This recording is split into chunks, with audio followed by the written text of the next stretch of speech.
গাছের পাতার ফাঁক দিয়ে ছড়িয়ে পড়া রোদ এক শান্ত জঙ্গলের দৃশ্যকে আলোকিত করে। এক সোনালি লোমওয়ালা হরিণ গাছপালার আড়াল দিয়ে গর্বভরে হেঁটে যায়। তার শরীর থেকে বেরিয়ে আসা আলো চারপাশের ঝোপঝাড়ে এক উষ্ণ, অলৌকিক আভা ছড়িয়ে দেয়।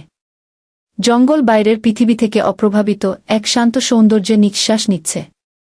নদীর ধারে এক শক্তিশালী বাঘ তার দাগযুক্ত চামড়ার নিচে পেশিগুলো টানটান করে হরিণটির পিছু নেয়। হরিণ নদীর তীরে এসে দাঁড়ায়, হাঁফাচ্ছে, ক্লান্ত, হতাশা আর অজানার মাঝখানে থেমে গিয়ে সে পানির ঢেউয়ে নিজের প্রতিবিম্ব দেখে।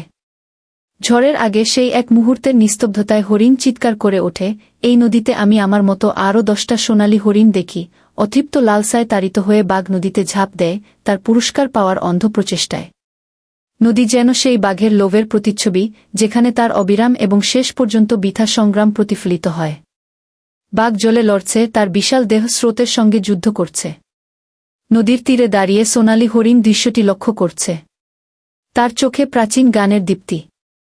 তার ঠোঁট থেকে এক মৃদু ব্যঙ্গভরা হাসি বেরিয়ে আসে। তার নিঃশ্বাস কুয়াশামাখা বাতাসে কিছুক্ষণ দৃশ্যমান থাকে, যখন সে ঘোষণা করে, লোভী মানুষ সবসময় নিজের সর্বনাশ ডেকে আনে গি। তারপর গানভরা চোখে সোনালি হরিণ আবার ঘন সবুজ বনের মধ্যে মিলিয়ে যায়, সংগ্রামরত বাঘটিকে তার নিয়তির হাতে ছেড়ে দিয়ে।